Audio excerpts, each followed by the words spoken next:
Hello, my name is Will Dean. I am the Forest author, and today I would like to talk to you about how to write a bestseller.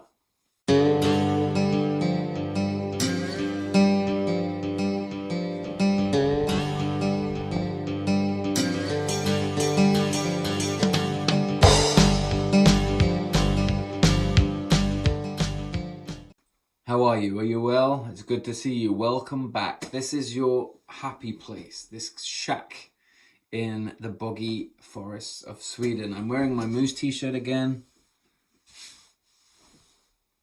Swedish moose.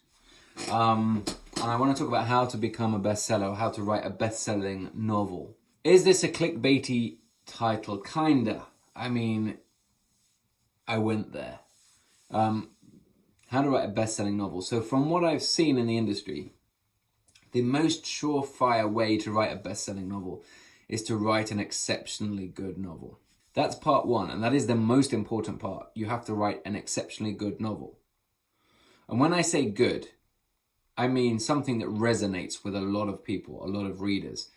The kind of narrative where readers tell their mums, their sisters, their cousins, their co-workers about the book. The kind of book you see on a plane, people reading on a plane, people reading on their sun lounger, on the beach or around the pool, because you can sell, 500 books to an audience of people who just really like your books. But you can't sell 50,000 or 100,000 or 500,000 books that way. You need to reach a really wide audience. And to do that, there needs to be some kind of universal connection that you trigger, some kind of feeling, powerful feeling. Your story needs to resonate on a fundamental level with a lot of readers. So let's talk about that. Before we do that, actually, first things first, you need to write an exceptionally good book. You need to have a very good agent, and you need to have a very good publisher. That's kind of the thing. That's the troika of a best-selling recipe. They're the three ingredients. You need to do that. The most surefire way, and this is not how I do it, but the most surefire way to get a big bestseller is to have some kind of extremely strong hook, right? So if you think of the movie Alien,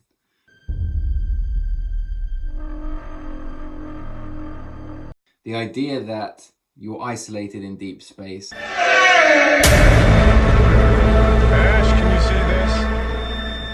I've never seen anything like it. And that there's these bad alien dudes.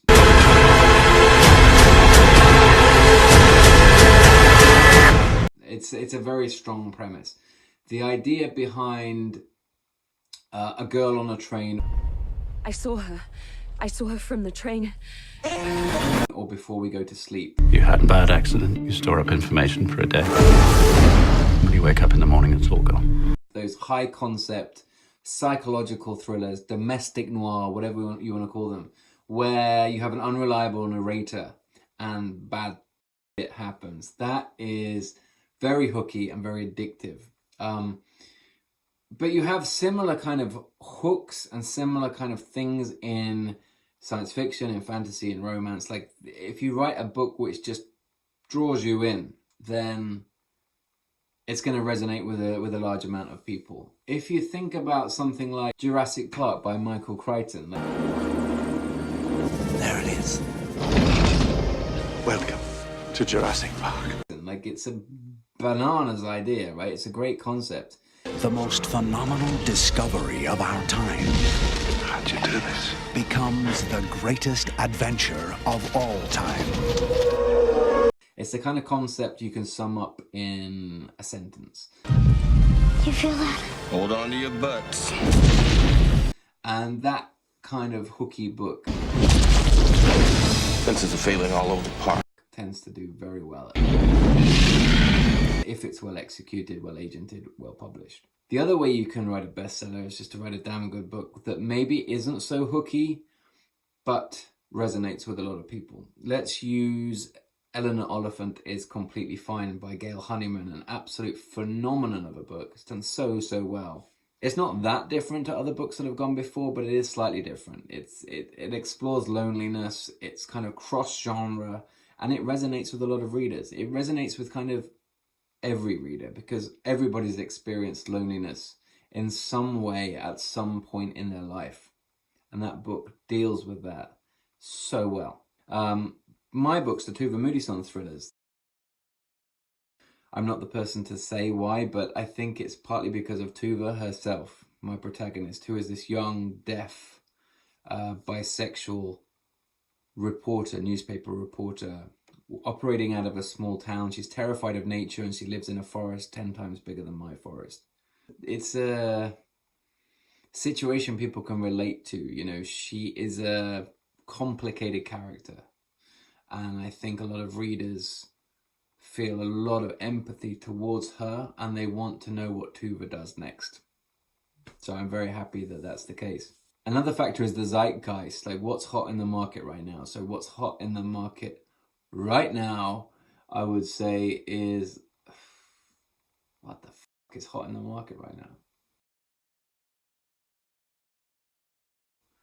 I guess it's still uplit. Like, I guess it's still uplifting literature. Literature which is not too heavy and not too dark and miserable, but at the same time is really well written, really beautifully constructed stories. That is what is hot right now. We've had phases before where you had your domestic thriller being extremely hot, and it's still hot, but it was extremely hot for a while. You have had a phase with Scandi Noir, extremely hot. Thankfully, it's still quite hot, but it was extremely hot for a while. You know, you have your vampire stage. You had your kind of YA, Hunger Games being a huge stage. You had your Harry Potter, middle grade phenomenon. So things get hot at different times, and that really is a matter of luck, in my opinion, because you can't write to the market. If I have an idea today and I think, oh, I can tap into the zeitgeist with this idea, I'm gonna maybe compost that idea for 6 months. I might write the first draft next spring. Then it might take me a year to go through self-editing and making that right before I send it to my agent, and she'll send it to my editor. And then it might take another year to come out.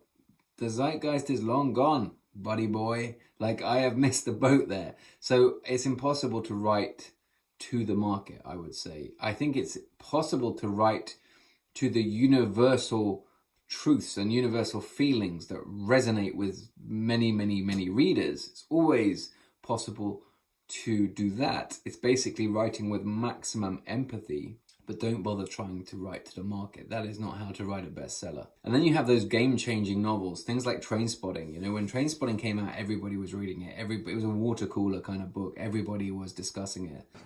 Good luck, Spud. Cheers, Catboy. Now, remember, What? if they think you're no trying, you're in trouble, right? First hint of that and they'll be onto the DHSS.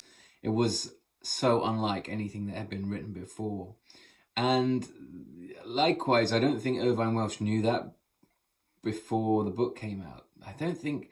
It's difficult for an author to have any or much distance from their work. Like, I can't look at a novel that I write particularly objectively, even years after I've written it, when I've kind of forgotten what it's about. Like, there's not a lot of distance there. I'm still caught up in the whole thing. So for me to try and break down or be forensic about why a certain book was successful, I don't know it's that useful. I just want to write what's in my heart. And I think if you write with maximum empathy and you write a story and you write characters that readers really bond to and feel included in, that is how ultimately to write a bestseller, or to write multiple bestsellers.